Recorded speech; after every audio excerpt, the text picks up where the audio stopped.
ప్రసాద్ గారి ఫామ్కి ఇవాళ వచ్చాము. రండి. నమస్తే అందరికి కూడా. మీరు ఇంజనీరింగ్ చదివారు, అప్పట్లోనే ఉద్యోగం చేస్తూ ఉద్యోగం మానేసి వ్యవసాయ రంగానికి వచ్చారు దీని మీద మక్కువతోటి.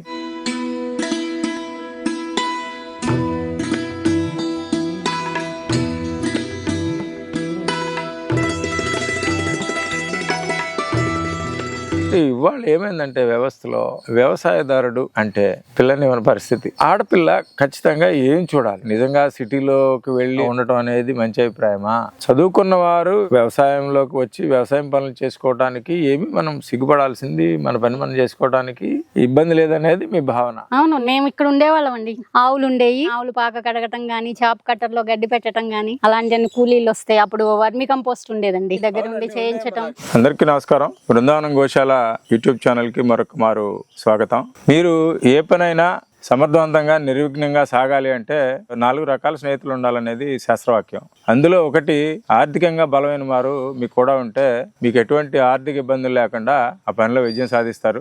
2 అంగబలం అంటే భుజబలం ఉన్నవాళ్ళు. ఏ పనైనా మొదలు పెట్టినప్పుడు పొద్దున్నే సాయం దాకా మీ వెనకమాల నిలబడి ఏ పని చెప్తే ఆ పని చేసేవారు. 3 తెలివైన వారు అంటే తెలివితేటలతో మీకు గైడ్ చేసి సహాయం చేసేవారు. 4వ వారు మిమ్మల్ని సద్విమర్శ చేసేవారు. పై 3 రకాల స్నేహితులు 1, 2, 3 ఈ రోజు ప్రపంచంలో మీరు ఎక్కడ చూసినా ఏ మూలకి వెళ్ళినా దొరుకుతారు. కానీ 4వ రకమైనటువంటి మిత్రులు మీకు చాలా అరుదుగా, లక్షలో ఒకరు మాత్రమే దొరుకుతారు. మీరు చేసిన పనిని కొందరు ఏంటంటే సంశయంతో మీరు తప్పు చెప్తే మీరు కూడా మాట్లాడటం మానేయచ్చు, ఈయన ఇలా చెప్తున్నాడు అని చెప్పేసి. అది కూడా లోకంలో జరుగుతుంది. అలాగే ఆ చెబితే ఈయన ఏమనుకుంటాడో అంటే మిమ్మల్ని పూర్తిగా అభిమానించి మీ బాగోరు ఎవరైతే ఖచ్చితంగా చెప్తారు. అలాంటి ఒక పాత మిత్రులనాలో, రైతు మిత్రులనాలో, గురువనాలో అటువంటి వ్యక్తి అందరూ గూడూరు శివరాం ప్రసాద్ గారు అంటారు. అందరికీ ఇంజనీర్ ప్రసాద్ గా పరిచితులైనటువంటి గారి ఫామ్ కి ఇవాళ వచ్చాము. వారి నుంచి చాలా కాలంగా నేను ఎక్కువ ఆవుల మీద వీడియోలు చేస్తూ ఉంటాను. మీకు అందరికీ తెలుసు. ఆవుల గురించి, ప్రకృతి వ్యవసాయంలో మెళకువల గురించి నా ప్రస్థానం 12 సంవత్సరాల క్రితం ఇదే మనం కూర్చున్న ప్రదేశంలోనే మొదలైంది. అప్పుడు వారు నాకు కొన్ని ఆవులు తీసుకొచ్చి నాగపూర్ ప్రాంతం నుంచి ఒక 9 ఆవులు ఇచ్చారు. అక్కడి నుంచి మొదలుపెట్టి నేను ఆవుల వెనకాల నా ప్రయాణం సాగిస్తున్నారు. వారు నాలాంటి వారికి అందరికో స్ఫూర్తిని నింపుతూ వారి ప్రయాణం వారు ఇక్కడ కొనసాగిస్తున్నారు. వారితో చాలాగా నేను ఇంటర్వ్యూ చేద్దాం అనుకుంటున్నాను. ఈ రోజుకి అవకాశం చిక్కింది. అంటే ఏదో 5 నిమిషాలు 10 నిమిషాలు అడిగేసి వెళ్ళిపోదామని కాదు. వారి నుంచి ప్రపంచానికి, ప్రత్యేకంగా ఈ తరానికి తెలియవలసిన విషయాలు ఎన్నో ఉన్నాయి. సో అందుకోసం ఇవాళ తడికలపూడిలోని వారి వ్యవసాయ క్షేత్రానికి వచ్చాము. నమస్తే అందరికి కూడా. నమస్తే ప్రసాద్ గారు. మీ గురించి అందరికి తెలుసు, ఉభయ రాష్ట్రాల్లో, ఇంకా రాష్ట్రాల దాటి కూడా చాలా మందికి తెలుసు. నేను ఇందాక చెప్పినట్టుగా నాలాంటి వారి అందరికో మీరు ప్రత్యేకించి నాకు మనసుకు పట్టుకున్న అంశం ఏంటంటే మీరు నిర్మోహమాటంగా, నిక్కచ్చిగా, కాకపోతే వాస్తవం మీరు చెప్పేది ప్రతి విషయం వాస్తవం. నేను అందులో బెనిఫిట్ అయిన వాళ్ళల్లో ఒకటి మీ సద్విమర్శ ద్వారా. అలాగా అందరూ కూడా లబ్ధి పొంది ఉండవచ్చు. మొట్టమొదట నేను అడగాలనుకున్న ప్రశ్న, అందరూ ఇంజనీర్ ప్రసాద్ అంటారు. నాకు అర్థమైనంత వరకు ఏంటంటే మీరు ఇంజనీరింగ్ చదివారు. ఇప్పుడు ఇంజనీరింగ్ కాదు, 2 రాష్ట్రాలకు కలిపి 10 కాలేజీలు ఉన్నప్పుడు ఇంజనీరింగ్ చదివారు. ఇప్పుడు ఇంజనీరింగ్ గురించి మనం పెద్దగా మాట్లాడుకోవాల్సింది ఏం లేదు. అప్పట్లోనే ఉద్యోగం చేస్తూ ఉద్యోగం మానేసి వ్యవసాయ రంగానికి వచ్చారు దీని మీద మక్కువతోటి. ఆ ప్రస్థానం గురించి ఒక్కసారి మా ఛానల్ ద్వారా ప్రేక్షకులకి చెప్పండి. అందరికీ నమస్కారం. ఎస్పెషల్లీ బాలకృష్ణ గారు ఫస్ట్ టైం వచ్చినప్పుడు ఒక ½ అన్ అవర్ విన్న తర్వాత ఆయన గిర్రావుల గురించి తెలిసి 12 సంవత్సరాల నుంచి కూడా చాలా చేశారు. దానికి ఆనందం. ఆయనకు కూడా ధన్యవాదాలు చెప్తున్నాను. 95లో మా ఫాదర్ క్యాన్సర్తో చనిపోయారు. ఆ రోజు నాకు అర్థమైంది ఏంటంటే 3 months ఆయన కోసం అన్ని హాస్పిటల్స్, మద్రాసు, అనేక చోట్ల తిరిగినప్పుడు నాకు తెలిసింది ఏంటంటే ఫస్ట్ సాయిల్ ఫెర్టిలిటీ పూర్తిగా పడిపోయింది. అంటే ఆర్గానిక్ కార్బన్ ఆల్మోస్ట్ ఆ రోజుల్లోనే 0.3, 0.2కి వచ్చింది అనేది అర్థమైంది. రెండోది మనం చేసేది వ్యవసాయం అనేది కాదు, ఇది ఒక అనర్థం జరుగుతుంది అనేది దాంట్లో 95లో ఉద్యోగం మానేసి రావడం జరిగిందండి. జరిగిన తర్వాత ఈ 31 సంవత్సరాల నుంచి నిజంగానే మీరు చెప్పినట్టు విమర్శలు, సద్విమర్శలు, అనేక రకాలుగా నన్ను విమర్శించిన వాళ్ళు ఉన్నారు. ఇప్పుడు అందరూ కూడా మనం చెప్పింది కరెక్టేనని చెప్పి అనే సిచ్యువేషన్కి తీసుకురాగలిగాం. ఒకటి రకంగా చెప్పాలి అంటే దాన్ని సంకల్పం అంటారు, సంకల్ప బలమే. ఈ సంకల్ప బలంలోనే ప్రయాణిస్తూ ఉంటే నాకు అర్థమైంది ఇంకోటి ఏంట్రా అంటే, నాకు 89లో మ్యారేజ్ అయినప్పుడు 99 వరకు కూడా పిల్లలు పుట్టినప్పుడు హాస్పిటల్స్ చుట్టూతా తిరిగిన, అనేక ట్రీట్మెంట్స్ తీసుకుని, హార్మోనల్ ఇంజెక్షన్ తీసుకున్న ఒక బాబు పుట్టడం జరిగింది. ఆ బాబు కూడా స్పెషల్ చైల్డ్. దీని ఏమన్నారంటే జెనెటికల్ క్యారెక్టర్, ఇది జెనెటిక్స్ ప్రాబ్లం ఉంది అన్నారు. ఇవన్నీ కాదు. ఫస్ట్ ఆఫ్ ఆల్ నాకు అర్థమైంది ఏంట్రా అంటే, ఈ పంచభూతాలని సేవ్ చేసుకోగలిగినప్పుడు మనం రియల్ గానే ఇవన్నీ కూడా ఓవర్కమ్ అవుతుంది. ఓవర్కమ్ అనండి, ఇంకోటి అనండి. దీనికి సింప్లిఫై చేసి నేను ఒక చిన్న ఫార్ములా చేసింది ఏంట్రా అంటే, వరల్డ్ వైడ్ చాలా పెద్ద గేమ్ జరుగుతుంది, మైండ్ గేమ్. ఆ మైండ్ గేమ్ లో సఫర్ అయ్యేవాడు ఏమంటారా అంటే, ఫస్ట్ రైతు, సెకండ్ ఎవరు అంటే పంచభూతాలు, థర్డ్ ఎవరు అంటే యూనివర్స్. మానవుడు చనిపోతున్నాడు, పెద్ద ఏనుగు చనిపోతుంది, మైక్రోబల్ యాక్టివిటీ, యూనివర్స్ మొత్తం కూడా డ్యామేజ్ అయిపోయింది. Almost in the danger position మనం అనేది చెప్పొచ్చు. డేంజర్ లోనే ఉన్నాం. దీనికి కారణం ఏంటంటే 40% క్యాన్సర్, 60% ప్రతిదీ కూడా 40% పిల్లలు లేనాళ్ళు కానీ క్యాన్సర్ అనండి, ఏది చూసుకున్నా 40% అబోవ్ ఉంది. దీనికి ఎగైన్ మూల కారణం ఏంట్రా అంటే, మనందరం కలిపి గనక ఇన్ ఫ్యూచర్ అంటే మన జనరేషనే చెడగొట్టింది, మన జనరేషనే బాగు చేయాలనేది నా ఉద్దేశం. కాబట్టి మన జనరేషన్ లో అందరూ కలిపి గనక సమూహంగా గనక కొన్ని మోడల్ ఫార్మ్స్ అనండి, ఒక ఎథిక్స్ తో ఇటువంటి యూట్యూబ్ ఛానల్స్ ద్వారా ఒక ఫోకస్ చేసి గనక యంగ్స్టర్స్ కి ఇవ్వగలిగినప్పుడు డెఫినెట్ గా కొంత సమాచారం అయితే వెళ్తుంది, కొంత ఆలోచన అనేది మొదలు పెడుతుంది. కాబట్టి ఈ ఆలోచన మొదలు పెట్టడానికే నా తపన. దానిలో భాగంగానే ఇవాళ మీరు నా దగ్గరికి వచ్చి ఇంత నన్ను ఆనందపరిచినందుకు మీకు ధన్యవాదాలు. చిన్నవాడు కాబట్టి నేను ఇంకోటి చేతులెత్తి ధన్యవాదాలు చెప్తున్నా. సార్, ఇప్పుడు మీరు ఒక మార్పు అనేది మొదలైందని అంటే, పంచభూతాలని అబ్యూస్ చేయడం అంటే, భూమి ఎప్పుడు కూడా మాత తల్లితో సమానం. మన అవసరాలకి ఉపయోగించుకోవద్దని భూమాత ఎప్పుడు బాధపడింది లేదు, కానీ మన అవసరాలకు ఉపయోగించుకున్న దానికి విషం పెడుతున్నాం. అట్లా మీరు అన్నది పంచభూతాలు కూడా మనతో పాటు పొల్యూట్ అయిపోతున్నాయి, మనం పొల్యూట్ అయిపోతున్నాం. పంచభూతాలు మీరు అన్నట్టు ప్రపంచం అందరూ ఎఫెక్ట్ అవుతున్నాం. సో ఈ మార్పు అనేది, అసలు ఈ రసాయనాలు అనేది ఎప్పటి నుంచి ఎట్లా జరిగింది మీ మాటల్లో? నేను అనేక మీటింగ్స్ లో చెప్పేది ఏంటంటే, 59లో మా ఫాదర్ బాపట్ల అగ్రికల్చర్ కాలేజ్ నుంచి బయటికి రావడం జరిగింది. వాళ్ళు నోట్లోంచి అంటే వాళ్ళు చెప్పిన దాన్ని బట్టి ఆ రోజుల్లో కూడా నత్రజని, భాస్వరం, పొటాషు, ఆ రోజున్న కెమికల్ స్ప్రేయింగ్స్, డెమోక్రాన్ అనో సోక్రాన్ అనో ఇవన్నీ కూడా అంతా కెమికల్ ఫార్మింగ్ లోనే ఉంది. అంటే ఇది ఆల్మోస్ట్ సెకండ్ వరల్డ్ వార్ నుంచి కూడా ఈ డ్యామేజ్ అనేది మొదలైంది. ఇక్కడ మనము అందరం కలిపి చెప్పాల్సింది ఏంటంటే, యూత్ కి ఆ రోజు అదే సిస్టమ్ లో చదువు జరుగుతుంది, ఇవాళ కూడా అదే చదువు, అదే సర్టిఫికేట్ తీసుకుని బయటకు వస్తుంది. అదే హెచ్ఓస్, అదే ఏఓస్ వీళ్ళంతా బయటికి రావటం, అదే డాక్టరేట్లు, ఇప్పుడు అంటే యూనివర్సిటీస్ లో కూడా అదే దీన్ని, ఆ పందాన్ని మార్చాలనేది మా ఉద్దేశం. దీంట్లో మీరు అడగొచ్చు సక్సెస్ అయ్యారా అంటే, కొంతవరకు సక్సెస్ చేయగలిగాం, రైతుల్లో అవగాహన అయితే తీసుకురాగలిగాం. కానీ ఇది రావాల్సింది ఎవరి దగ్గర నుంచి రా అంటే, యూనివర్సిటీ నుంచి. దానికి చిన్న సొల్యూషన్ ఏం మేము చెప్తున్నాం అంటే, model farms, create model farms. ప్రతి మండలంలో ఒక మోడల్ ఫార్మ్ అంటే ఏంటి, ఎలైడ్ యాక్టివిటీ. దానికి యూనివర్సిటీని అనుసంధానం చేసి దాని డే టు డే డేటాని, అంటే వర్షపాతం దగ్గర నుంచి టెంపరేచర్స్, హ్యూమిడిటీ, ప్రతి డేటాని వాడు వాడేది ఏంటి, ఇప్పుడు వాళ్ళ దగ్గర ఉన్న సైన్స్ ఏంటి, మైక్రోబల్ యాక్టివిటీ ఉందా అంటే, సరే ఉంటే గనక ఆ సైన్స్, లేకపోతే మైక్రోబల్స్ ఏంటి, అదే బయోఫెర్టిలైజర్స్ అంటే ఏంటి, పెస్టిసైడ్స్ అంటే ఏంటి, వీటిని వాళ్ళది ఈ యొక్క అనుసంధానం చేయగలిగినప్పుడు డెఫినెట్ గా ఇది అవసరం కాబట్టి చేంజ్ వస్తుంది అనేది నా యొక్క అభిమతం. ఇదివరకు కొద్దిగా అగ్రెసివ్ గా చెప్పేవాడిని, కానీ ఇవాళ కొద్దిగా స్లో అయ్యి, ఇది కాదు బాబు, నెక్స్ట్ జనరేషన్స్ కి ఏదో ఒకటి చేద్దాము. మనం కలెక్టరేట్ లోకి వెళ్ళినా, ఇంకోళ్ళకి వెళ్ళినా, మనం next what about next generations.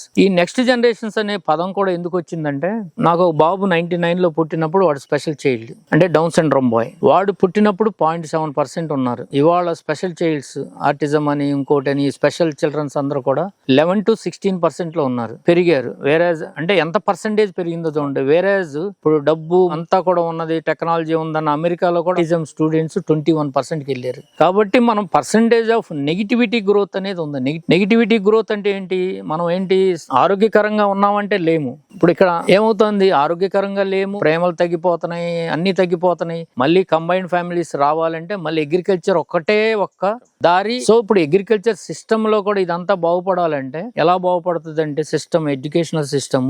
A for apple అని నేర్పారు మనకి, కానీ A for agriculture, B for buffalo, C for cow, D for dung, E for earthworm, F for fish, అలా వెళ్తూ జెడ్ అనేది ఏంటంటే మనకు అంతా తెలుసు అని అనుకుంటాడు.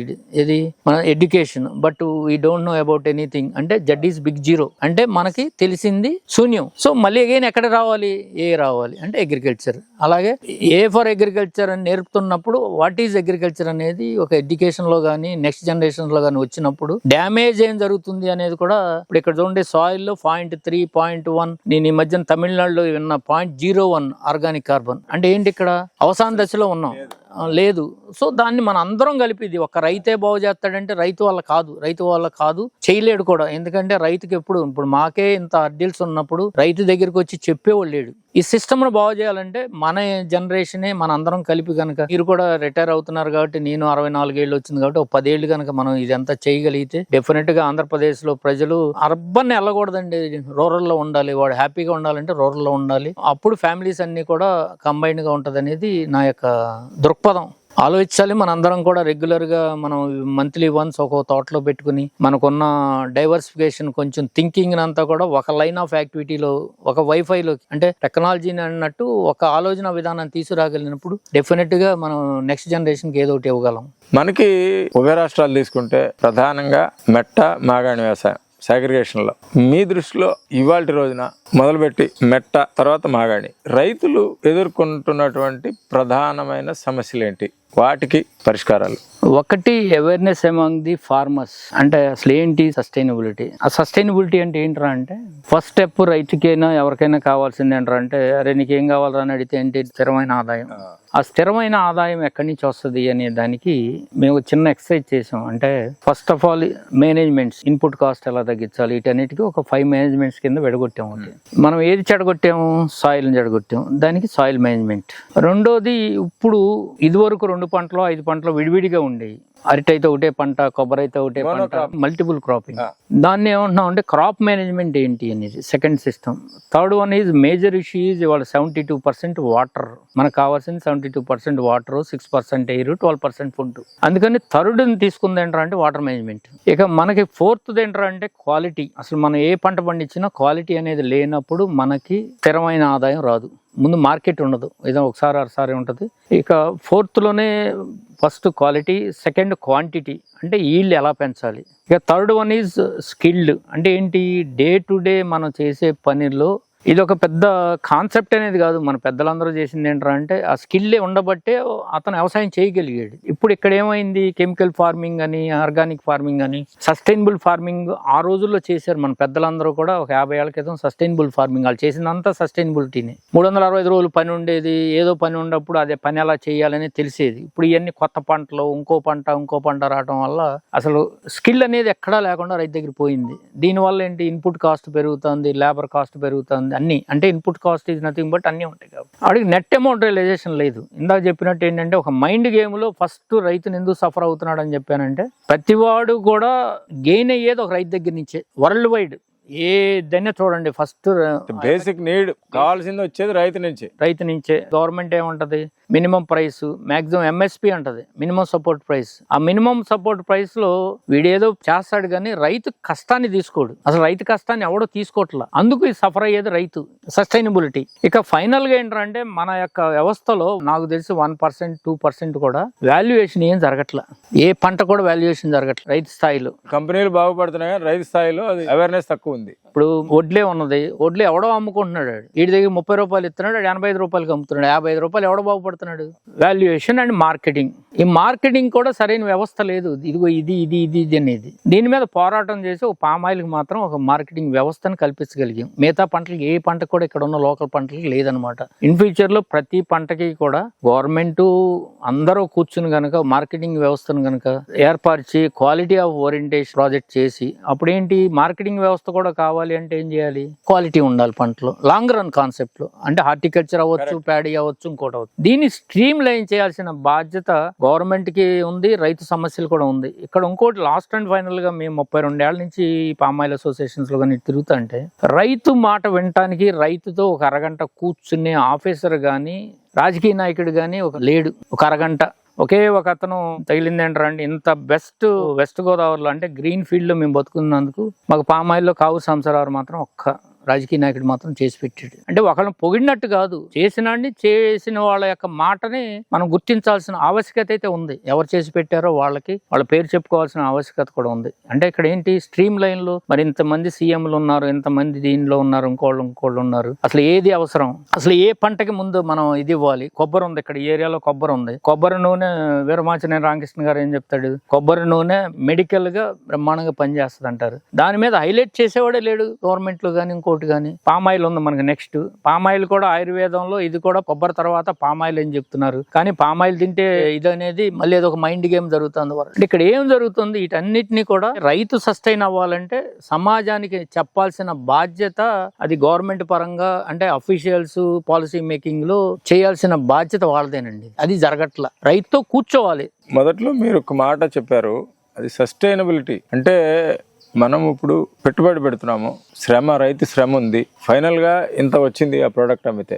ఈ లాభాన్ని లెక్కిస్తున్నారు కానీ రైతు శ్రమని ఎవరు లెక్క కట్టడం లేదు. మరొక మాట ఏంటంటే సస్టైనబిలిటీ, వెనకటి తరం వారు సస్టైనబుల్ వ్యవసాయం చేస్తారన్నారు, అది 100% కరెక్ట్. నా సూటి ప్రశ్న ఏంటంటే, రైతుగా మన తాతల తరం వారు గొప్ప రైతులా, లేకపోతే ఇప్పుడు ఇంత పెద్ద చదువులు చదివినటువంటి ఈ తరం వారు గొప్ప రైతులా? ABCD Z నాకు తెలుసు అంటున్నారు. వాడికి వ్యవసాయం తెలుసు, వాడికి చదువు రాదు. చదువు అంటే లోక జ్ఞానం ఉంది, కామన్ సెన్స్ ఉంది.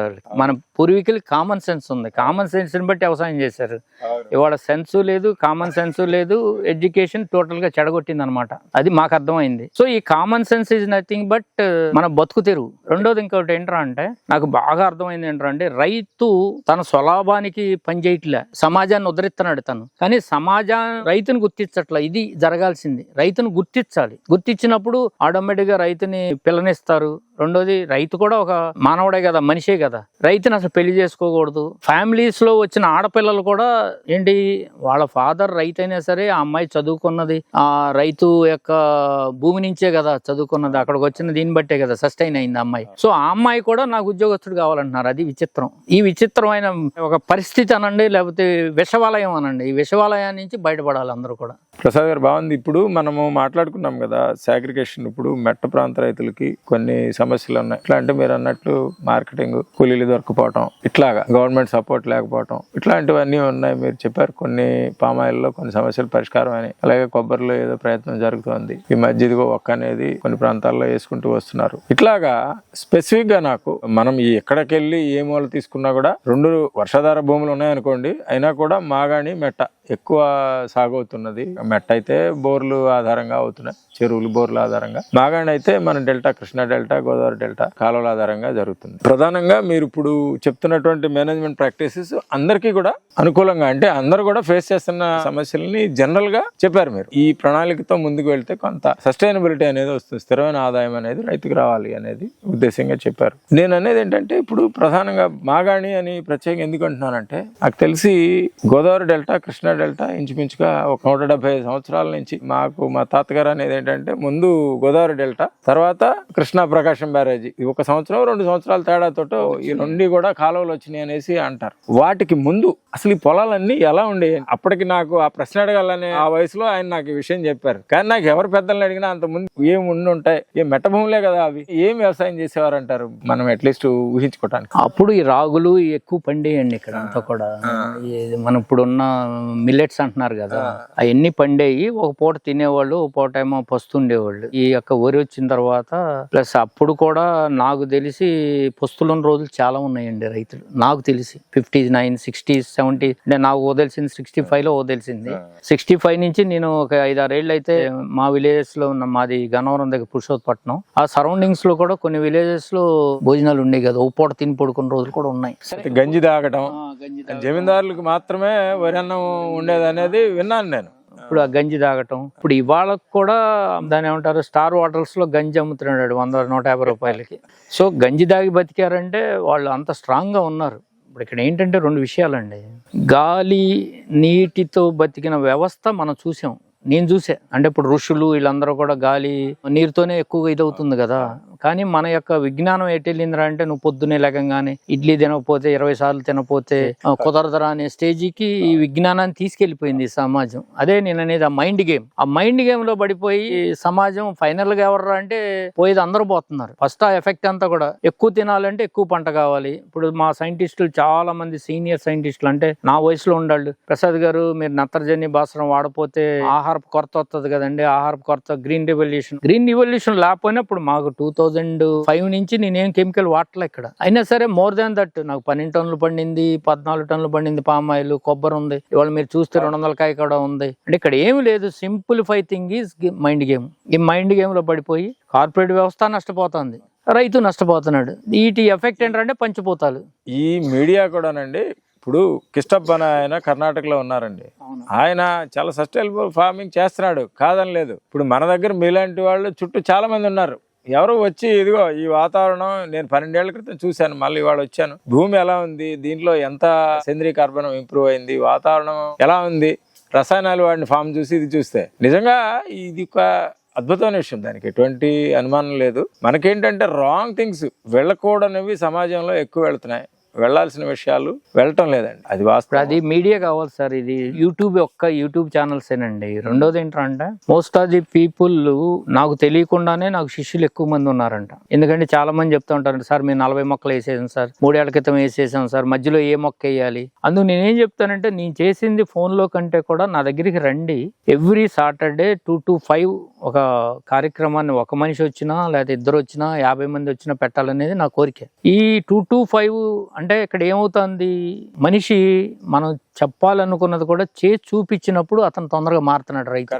అది 100% నాకు అనుభవం. నాకు గత 30 ఏళ్ళ నుంచి కూడా నేను ఏ చిన్న పని చేసినా ఇక్కడ 10 మంది వస్తే, ఇంజనీర్ గారు నేను 30 ఏళ్ల క్రితం మీద ఈ తోటలోకి వచ్చాను సార్, అప్పుడు మీరు చేసిన పని నేను చేసుకున్నాను సార్ అంటాడు. నెక్స్ట్ స్టెప్ లో ఎన్ని విలేజెస్ ఉన్నాయో అన్ని విలేజెస్ లో నెంబర్ ఆఫ్ మోడల్ ఫామ్ తయారు చేసి దాన్ని ఒక డేటా కలెక్ట్ చేసి ఇదిగో దిస్ ఈజ్ బెస్ట్ అంటే. ఇక్కడ ఇంకోటి ఏమవుతుందంటే మోడల్ ఫామ్ చేసి 40-50 మంది రైతులు కనుక ఒక జిల్లాలో కనుక కంబైండ్ అయినప్పుడు 41 తెలివితేటలు కలుస్తాయి. రైతుల్లో కూడా తెలుగులో లేనాళ్ళు అంటే ఏం లేదు, ఉన్నారు. కానీ వీళ్ళు యొక్క బయటికి తీసుకురావడానికి ఇటువంటి సాధనాలు లేవు. నాకంటే మీరు అందరూ తెలుసు కాబట్టి అన్ని యూట్యూబ్ లో మాట్లాడేస్తున్నాను. కాబట్టి ఈ యూట్యూబ్ ఛానల్స్ కూడా ఎవరికాళ్ళకి అంటే ఒక మెకానిజాన్ని కనుక ప్రమోట్ చేయగలిగినప్పుడు నెక్స్ట్ జనరేషన్స్ కి ఏదో ఒకటి ఇవ్వకపోతే వాళ్ళు చాలా సఫర్ అవుతారండి, మనమే కాదు. ఇప్పుడు ఆల్రెడీ జరుగుతుందండి. ఇప్పుడు ఆల్రెడీ ఈ జనరేషన్ సఫర్ అవుతున్నారు, ఇంకా తీవ్రం అవుతుంది. నేను అనేది ఏంటంటే ముందు అంటే ఒక 175 సంవత్సరాల ముందు ఇవన్నీ మెట్టభూములు. మనాళ్ళు ఆ రోజు ఇంత విజ్ఞానం లేదా అయినా వారి తోచినంత వారు చేసుకొచ్చారు. ఇవాళ ప్రాజెక్టులు అనేకమైన ప్రాజెక్టులు వచ్చినాయి, చాలా కట్టారు. రేపు పోలవరం వచ్చింది అనుకోండి, ఇంకా కొన్ని లక్షల ఎకరాలు నీరు కాలువలు వ్యవస్థ ఏర్పడుతుంది. అలాగే పొరుగు రాష్ట్రమైనటువంటి తెలంగాణలో కూడా విపరీతంగా వరి సాగు ఎక్కువైపోయి అందుబాటులోకి వచ్చేసింది. నా ప్రశ్న ఏంటంటే ఆ ఎక్కువడం అనేది ఒక ప్రధాన సమస్యగా నాకు అనిపిస్తుంది. ఎందుకంటే వడ్ల ధర చూసుకుంటే నా చిన్నతనానికి ఇప్పటికి పెద్ద తేడా లేదు. గత 25 ఏళ్లుగా 1000-1500 మధ్య అటు తిరుగుతుంది. కానీ రైతు కష్టం పెరిగింది, పెట్టుబడులు పెరిగినాయి. దీనికి ప్రత్యామ్నాయంగా ఏంటి అసలు మళ్ళా మనం మాగాళ్ళకి వెళ్ళటం అనేది ఆచరణీయమా? మీ దృష్టిలో అసలు ఏంటి, మీ సలహా ఏంటి? సార్ ఇక్కడ 2 విషయాలండి. అగైన్ ఈ మైండ్ గేమ్ లో టోటల్ వరల్డ్ లో ఆర్గానిక్ కార్బన్ అనేది ఆల్మోస్ట్ పడిపోయింది. ఇప్పుడు జనాభా పెరుగుతుంది. ఇప్పుడు ఈవెన్ చైనాలో కూడా ఇదివరకు ప్రొడక్టివిటీ 80 బస్తాలు 90 బస్తాలు పండించిన వరి చేలు కూడా స్లోగా తగ్గిపోతున్నాయి. ఇక్కడ ఇండియా చేయాల్సిన పని ఏంటంటే ఇప్పుడు first of all quality orientation పంట అనేది మన దగ్గర లేదండి. క్వాలిటీని డెవలప్ చేయాలి. ఎనీ పంటలో ఏ పంటలో అయినా సరే ఆ క్వాలిటీని పంట చేసినప్పుడు ఇప్పుడు కూడా చూడండి, మీరు సన్న బియ్యాన్ని బ్యాన్ చేసినప్పుడు అమెరికాలో వాళ్ళకి చాలా ఎద్దడి జరిగింది. అంటే డిమాండ్ ఉంది అక్కడ పంట. ఇక్కడ పాలసీ మేకర్స్ ఏం చేయాలంటే క్వాలిటీ ఓరియంటేషన్ ప్రొజెక్ట్ చేస్తూ పాత విత్తనానికి వెళ్ళాలి. ఈ యొక్క హైబ్రిడేషన్ కాదు, అసలు నేటివ్ బ్రీడ్స్ కి వెళ్ళి నేటివ్ బ్రీడ్ క్వాలిటీ మెయింటైన్ చేసి దీన్ని గనక ఎక్స్పోర్ట్ ఓరియంటేషన్ చేసి ఇండియాను బాగుపడుతుంది. రెండోది ఏంటంటే మన యొక్క డాలరు అంటే మన యొక్క దిగుమతుల్ని గనక తగ్గించుకోకపోతే మన వాల్యూ అంటే యాక్చువల్గా ఏంటి ఇక్కడ సఫర్ అయ్యేది ఎవడో దేశాన్ని బట్టి అందరూ సఫర్ అవుతున్నారు. కాబట్టి ఏంటంటే ఎక్స్పోర్ట్ ఓరియంటేషన్ ప్రొడక్టివిటీని కనుక అంటే export is nothing but quality and commercial అంటే ఎటువంటి పంటలకు వెళ్ళాలి ఏంటి అనేది వెళ్ళాలి అనేది లాంగ్ రన్ కాన్సెప్ట్ ఉండాలండి. ఇప్పుడు నేను చెప్పను కాదు, ఇప్పుడు పామాయిల్ ఉంది, ఏదో 80,000 కోట్లు లేదా 1,30,000 కోట్లు దిగుమతి చేసుకుంటున్నారు అంటున్నారు. 1,30,000 కోట్లని తగ్గించాలంటే ఏం చేయాలి?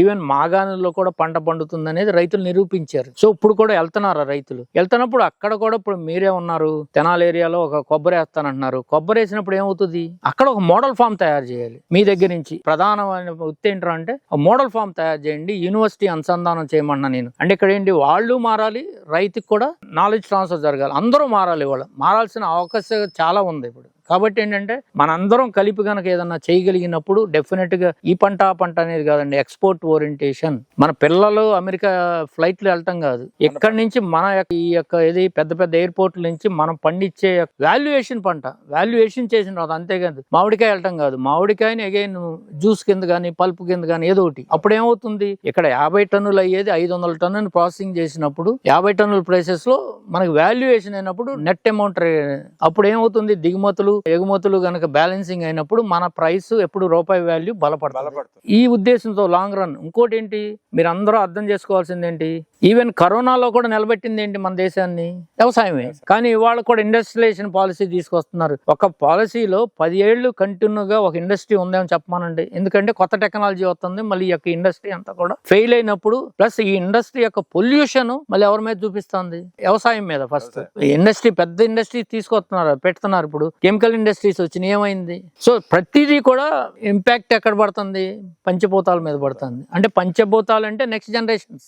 సో దీన్ని చెయ్యాలి అంటే ఒక అగ్రికల్చర్, నా ఉద్దేశం అయితే ఒక అగ్రికల్చర్ ఒక్కటే దీన్ని రూపుమాపు కాదు, ఇండస్ట్రీస్ కాదు. ప్రసాద్ గారు, ఇప్పుడు మాగాణి ప్రాంతంలో రైతుకు వస్తున్నటువంటి ఆదాయం ఎంత, పండిస్తున్న పంటలు ఏంటి, దానికి ఈ మధ్య సుభాష్ పాలేకర్ గారు చెప్పినటువంటి 5 లేయర్ ఫార్మింగ్ అనేది అందరికీ దాని తాలూకు అట్లీస్ట్ నాలెడ్జ్ కొంత పెంపొందించే కార్యక్రమం జరుగుతోంది. దానికి వాళ్ళు చెప్తుంది ఏంటంటే, మాగాణి పొలాల నుంచి పాలేకర్ గారు క్లాసులకు అటెండ్ అయ్యాను నేను కూడా. ఆయన చెప్తుంది ఏంటంటే, మాగాణి పొలాలు ఉన్నటువంటి దాంట్లో 10% మీరు చెరువు కింద చేసుకుని, దానివల్ల మీకు వాటర్ టేబుల్స్ బ్యాలెన్స్ అవుతాయి, ప్లస్ మీరు ఏ మెట్ట పంటలు వేసుకోవచ్చు, అంటే మాగాణి కంటే ఎక్కువ ఆదాయం మీరు తీసుకోవచ్చు అనేది ప్రచారం జరుగుతోంది. దాని మీద మీ అనుభవం ఏంటి? ఇక్కడ మీకు ఏలూరు జిల్లాలో గంగనగూడెం అనే విలేజ్ లో ప్యాడీ, ఒకప్పుడు రెండోది ఏంటంటే చెరుకు, ఈ 2 పంటల్లో కూడా ఇప్పుడు వాళ్ళు గత 18 ఏళ్ల నుంచి కూడా పామాయిల్ వేసారు. వాళ్ళు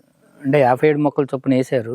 వాళ్ళకు కూడా మీకు ఎర్ర నేలల కంటే కూడా బ్లాక్ సాయిల్స్ లోనే పామాయిల్ ఎక్కువ వస్తుంది ఈల్డింగ్. ఇక్కడ 2 విషయాలు. ఇక్కడ ఏ పంటకైనా సరే నీరు గనక బయటికి వెళ్ళిపోయేటట్టు కనుక చేసుకోగలిగితే, అంటే నీరు నిలవకుండా కనుక ఉంటే గనక వ్యవస్థనే. ఇప్పుడు ఒకే రకంగా ప్రతిదీ ఇప్పుడు చెప్తుంది, ప్రతి మాగానిలో కూడా చుట్టూ కందకం తీయాలి, ఇంకోటి తీయాలి అనేది ఒక రకంగా చూస్తే తప్పుడు ప్రచారమే. ప్రతి దాంట్లో ఒకటే కాన్సెప్ట్ లో చేసినప్పుడు అది కుదిరే పని కాదు. సో అందుకని ఏంటంటే ఓవరాల్ గా ఇవాళ ఉన్న డిమాండ్ పంట దాదాపు ఒక 70 లక్షల ఎకరాల్లో పామాయిల్ వేస్తే గానీ మన డిమాండ్ కి తగ్గట్టు పామాయిల్ ప్రొడక్టివిటీ ఆయిల్ పండదు. కాబట్టి మనందరం చేయాల్సింది ఏంటంటే, కొంత ఏరియాలో అంటే పామాయిల్ కూడా 365 రోజులు నరికే పంట, పని ఉండే పంట. దాన్ని ఏంటంటే బయటికి తీసుకురావాలంటే రోడ్స్ ఫార్మ్స్ వేసుకోవాలి.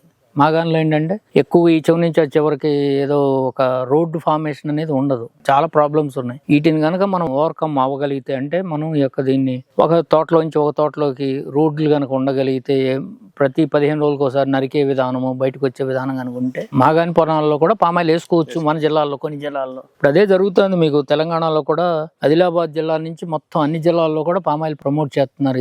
ప్యాడీకి ప్రత్యామ్నాయ పంటగా పామాయిల్ ఎదుగుతుంది మన 2 స్టేట్లలో. అంటే వరికి ప్రత్యామ్నాయంగా. కానీ ఇక్కడ ఒక ప్రాబ్లం రాబోతుంది. ఎందుకంటే ఎంత ఏరియా ఎక్స్పాన్షన్ అవుతున్నప్పుడు జరుగుతుంది ఏంటంటే, సింపుల్ సిస్టమ్ లో మనకు కావాల్సింది ఇత్తనం. దురదృష్టం ఏంటంటే 38 ఏళ్ళు అయింది ఇక్కడికి వచ్చి వాళ్ళ పామాయిల్ వచ్చి. వాళ్ళు ఇండియన్ సీడ్ లేదు, అంటే ఇండిజినియస్ సీడ్ లేదు పామాయిల్ కి, నేటివ్ సీడ్ లేదు. ఇక్కడ పంటను పెంచుకోవటం ఇక్కడ ఇది లేదు. ఇప్పుడైనా సరే గవర్నమెంట్స్, రైతులు లేకపోతే కంపెనీస్ అన్ని కూడా కనుక ఒక ప్రత్యామ్నాయ సీడ్ ని కనుక డెవలప్మెంట్ చేసుకుంటే, ఇప్పుడు ఎంత సీడ్ అక్కడి నుంచి రావాలంటే ఏమవుతుంది, మనకి ఖర్చు పెరుగుతుంది. రెండోది, ఎక్కడి నుంచో వచ్చిన పంట ఇక్కడ పండుతుందా లేదా అంటే పెద్ద క్వశ్చన్ మార్క్.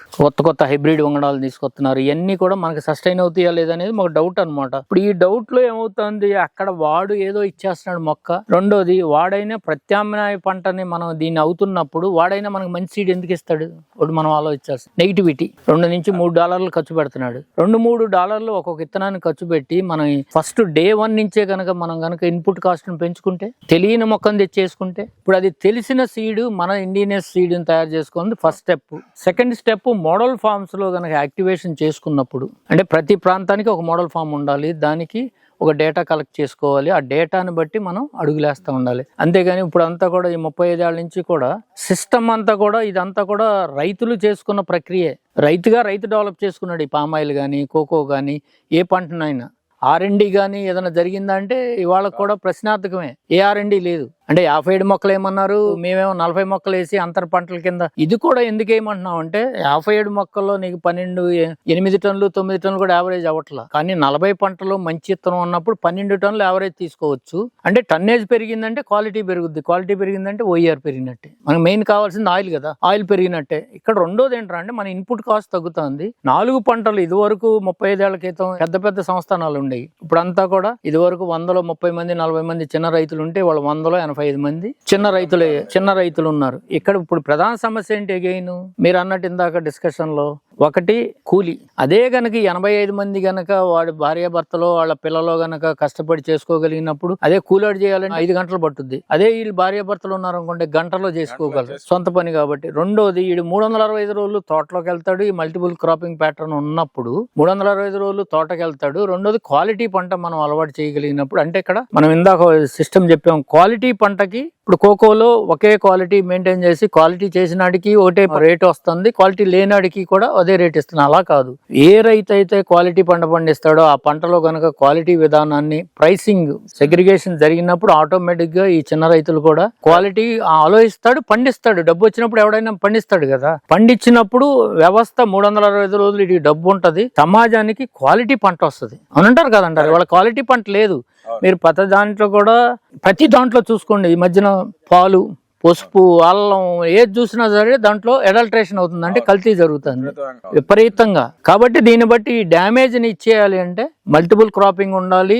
ఆ పంటని ఎవడన్నా ఒక రైతు ముందేసినప్పుడు, సపోజ్ మాగాన్లో మీరే వేయదలుచుకున్నారు, కొబ్బరి కూడా మీకు సరైన ఇత్తనాన్ని అందజేసే స్థితిలో యూనివర్సిటీస్ ఉండాలి, కానీ లేవు. దానివల్ల ఏమవుతుంది, రైతు సస్టైన్ అవ్వట్లేదు, రైతుకి ఖర్చు పెరుగుతుంది. క్వాలిటీ పంట లేనప్పుడు ఏమవుతుంది, మనకు కూడా ఇండియా యొక్క కోకో గింజలు, బీన్స్ సరిగ్గా ఉండవు అనేది ఒక పేరు తెచ్చేసారు ఇప్పుడు కార్పొరేట్ వ్యవస్థలో. ఇది ఒకటి కాదని అన్నిట్లో, బియ్యంలో కూడా చిన్న దేశాలైనటువంటి థాయిలాండ్, వియత్నాం నుంచి వచ్చిన బియ్యానికి ఇచ్చినటువంటి విలువ ఇండియా నుంచి వచ్చిన వాటికి US లో గానీ UK లో గానీ ఎక్కడా లేదు. ఎందుకంటే మీరేమీ ఆర్గానిక్ చేయట్లేదు అనేసి బ్లేమ్ ఉంది. బ్లేమ్ కాదు, మన గవర్నమెంట్సే చేస్తున్నాయి. కెమికల్ కంపోజిషన్ ఇంత వాడుతున్నాం అనేది వాళ్ళే రికమెండేషన్స్ అన్ని ఉన్నాయి కాబట్టి వాడైనా నెట్ లో కొడితే ఊరికే ఈ రికమెండేషన్స్, ఏ రికమెండేషన్స్ వాడుతున్నారు ఇండియన్స్, లేకపోతే ఎలా ఉంది, దీని సాయిల్ ఫెర్టిలిటీ ఎంత ఉంది, నామినల్ గా తెలిసిపోతుంది కదా. తెలిసిపోయినప్పుడు ఎవడైనా ఎందుకు తీసుకుంటాడు డబ్బు పెట్టినప్పుడు. ఇవాళ చూడండి, బొప్పాయి ఇత్తనం, మన ఇత్తనం అంతా కోల్పోయాం.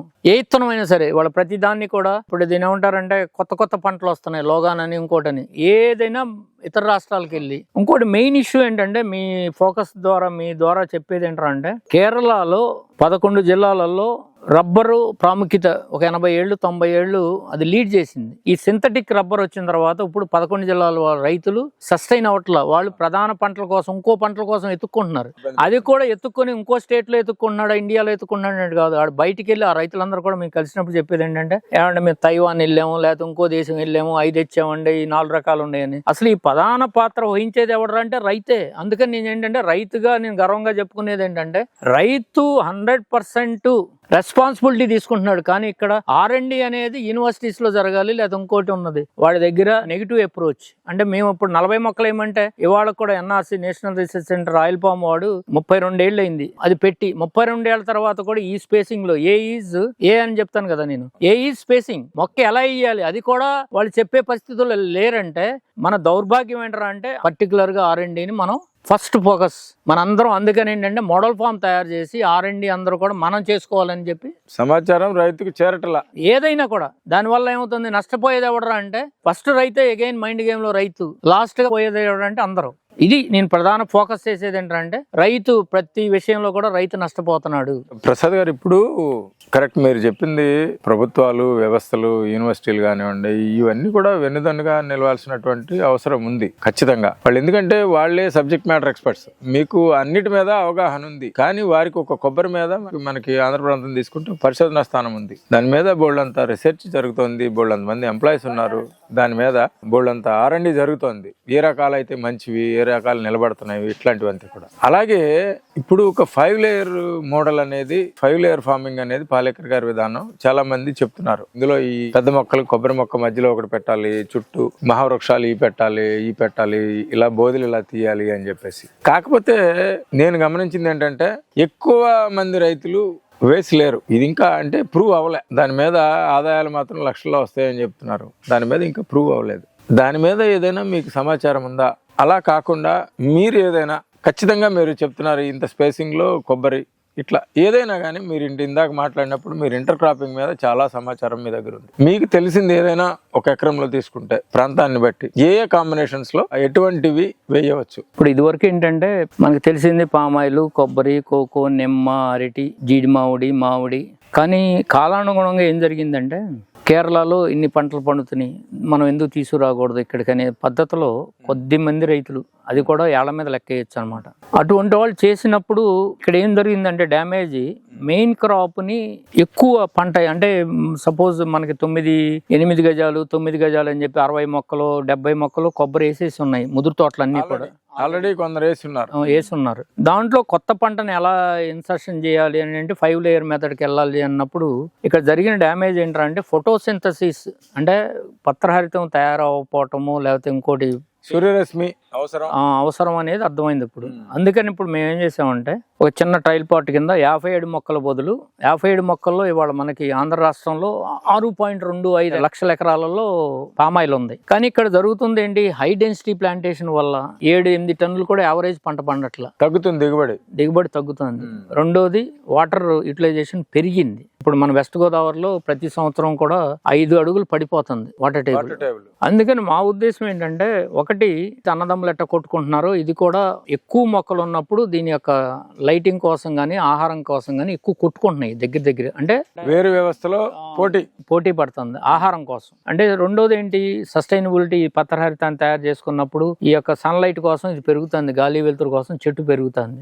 ఇటువంటి దీనికోసం ఏంటంటే పాలేకర్ కాన్సెప్ట్ అనండి, మన యొక్క అనుభవాన్ని బట్టి కానీ, మెయిన్ పాలేకర్ అనుకోండి ఆయనే ప్రధాన పాత్ర వహించాడు మాకు. ఇప్పుడు మేము ఏం చేసామంటే 57 మొక్కల బదులు ఇది 9 గజాలు బై 9 గజాలు బై అంటే ట్రయాంగిల్ షేప్ లో 9 మీటర్లు వేస్తే కనుక 57 మొక్కలు పట్టినాయి. ఇప్పుడు మనం ఏం చేసామంటే 10 మీటర్ స్క్వేర్ లో పామాయిల్ 40 మొక్కలు వేసినప్పుడు దాంట్లో ఒక్క 200. ఇప్పుడు ఈ గత 19-20 ఏళ్ళ నుంచి కూడా ఒక స్టేబుల్ గా ఉంటుంది రేటు, అంటే డిమాండ్ ఉన్న పంట అనేది అర్థమవుతుంది. రెండోది ఇంకోటి ఏంటంటే మన ఏరియాలో కొద్ది మంది రైతులు వేయటం వల్ల ఇక్కడ పెప్పర్ కూడా అంటే మిరియం కూడా పండుతుంది అనేది అర్థమవుతుంది. రెండోది కోకో ప్రూవ్డ్ 1 మన తోటలోనే పామాయిల్లో 57 మొక్కల్లోనే కోకో వేయటం జరిగింది 98లోనే. దాంట్లో 200 కేజీల వరకు పండించడం జరిగింది ఎకరానికి. రీసెంట్ గా నట్టుమగ్ కూడా పండుతుంది అనేది వెస్ట్ గోదావరిలో అర్థమైంది. అంటే ఇక్కడ ఏం జరుగుతుంది, మనకి ఇన్ని ప్రూఫ్ అయినప్పుడు ఈ పంటలన్నింటినీ మమేకమై ఒక చోట కూర్చోబెట్టాలంటే మెయిన్ క్రాప్ ని స్పేసింగ్ మార్చాల్సి వస్తుంది. ఇక్కడ ఏమవుతుందంటే, ఇక్కడ మెయిన్ హర్డిల్ ఏమవుతుందంటే మనకి ఆలోచన విధానంలో పామాయిల్ ఉంది, ఈ కంపెనీలు వాళ్ళు ఏమనుకుంటున్నారు, 40 మొక్కలు కనుక వేస్తే గనక మొక్కలు తగ్గిపోతే టన్నేజ్ తగ్గిపోయినప్పుడు నా ఇండస్ట్రీ ఫెయిల్ అవుతుంది అనేది అతని యొక్క భావన. అంటే కాయిన్ కి ఒక పక్కనే ఆలోచిస్తున్నాడు, రెండో సైడ్ ఆలోచించట్లా ఎవరైనా సరే. ఈ మల్టిపుల్ క్రాపింగ్ ఉన్నప్పుడు ఏరు వ్యవస్థ ఒకదానికి కావాల్సిన ఇది ఒకటికి కాంపిటీషన్ అవ్వదు. సన్లైట్, గాలి, వెలుతురు, నీరు 3 ఉన్నప్పుడు ఒకదానికి కాంపిటీషన్ అవ్వట్లా. అందుకని ఇప్పుడు మేము ఏం చేసాం, పామాయిల్ 40 మొక్కలు, 200 మొక్కలేమో 40 మొక్కలేమో నట్టుమగ్గు, 40 మొక్కలేమో కోకోవా. ఈ 200 చెట్లు కూడా మొక్కలకి పెప్పర్ పెంచుకోవచ్చు ఆఫ్టర్ 5th ఇయర్.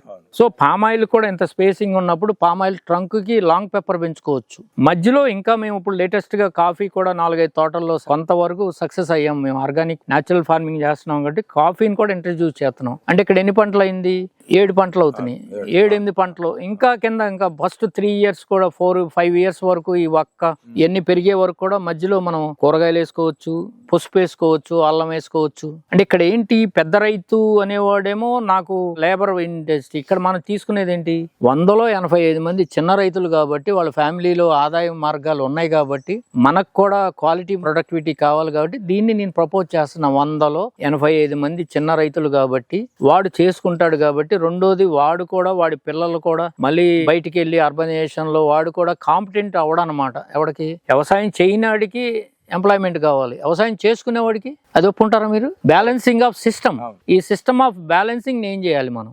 ఇది లాంగ్ రన్ కాన్సెప్ట్. ఇది ఇవాళ ఒప్పుకోపోవచ్చు, ఒక 20 ఏళ్ళకి 30 ఏళ్ళకి. ఇప్పుడు నేను వచ్చినప్పుడే ఇంజనీరింగ్ గ్రాడ్యుయేట్ బయటికి రావడం ఏంటంటే ఎందుకు ఇచ్చేసారన్నారు. ఇప్పుడు కొన్ని వేల మంది ఇంజనీర్స్ బయటకు వచ్చి వ్యవసాయం చేసుకుంటున్నారు, ఫామ్ హౌస్లు కట్టుకుంటున్నారు. దే వాంట్ యాక్చువల్లీ ఏంటంటే happiness in their life. So ఈ సొసైటీని హ్యాపీనెస్ గా త్రూ చేయాలంటే నేను ఎప్పుడైనా చెప్పేది ఒకటే ఒకటి, వ్యవసాయం. ఆ వ్యవసాయాన్ని మాత్రం మనం దీన్ని గ్రాడ్యువల్ గా వ్యవసాయం కూడా సస్టైనబిలిటీ అవుతుంది. అంటే సస్టైనబిలిటీ అంటే అగైన్ ఏంటంటే హ్యాపీనెస్ నిలుపుతుంది, డబ్బును నిలుపుతుంది, ఎదుటాడికి మనం సహాయం చేసినట్టు ఉంటది. రెండోది ఇక్కడ మనం చేసే పద్ధతుల్లో వాటర్ హార్వెస్టింగ్ కూడా 100% వాటర్ హార్వెస్టింగ్ చేస్తున్నాం మనం, సస్టైనబిలిటీ. కాబట్టి మళ్ళీ అగైన్ మిమ్మల్ని నేను కోరేది ఏంటంటే మనందరం కలిపి నెక్స్ట్ జనరేషన్స్ కి ఏవో ఇవ్వాలనేది నా కోరిక. సంతోషం అమ్మా, సంతోషం ప్రసాద్ గారు. వారి సమయానికి కృతజ్ఞతలు. సబ్స్క్రైబ్ చేయని వారు ఎవరైనా ఉంటే ఛానల్ కి సబ్స్క్రైబ్ చేయాల్సిందిగా ప్రార్థన. నమస్కారం.